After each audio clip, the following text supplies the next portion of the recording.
Novemba 5. Jumatano. Mwaka wa 2025. Safari 7 ambazo muumini mpya lazima aziende. Matendo 1:8.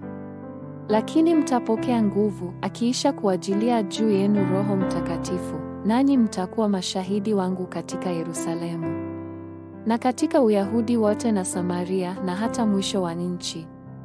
Remnant wameitwa kuwa mashahidi wa harakati za Injili kati ya makabila 237,000. Ndiyo maana ninyi, Remnant, mnapaswa kuendelea na safari ya Mungu kama shahidi wa Matendo 1:8. Kwanza, katika Yerusalemu maana yake ni kanisa. Lazima ufanye ibada kuwa wakati mzuri zaidi. Wakati wa ibada unatakiwa kupanda mkondo kama shahidi wa neno na maombi. Kisha utafurahia neema ya Mungu kanisani na nyumbani kila siku.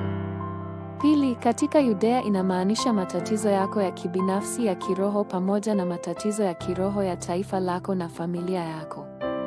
Haya lazima yasitishwe kwa maombi.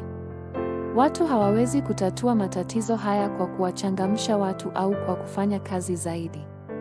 Ni lazima upate faraja ya kweli kutoka kwa Mungu pekee. Tatu, katika Samaria maana yake ni ushirikina, imani kipofu na kujiamini. Haya huwafanya watu wajifanye kama miungu. 4, mpaka miisho ya dunia inahusu matatizo yako mwenyewe. Remnant kwa ujumla wana makovu mengi na matatizo ya kiroho na kufanya maisha yao kuwa magumu. Hii yenyewe lazima iwe mwisho wako wa dunia.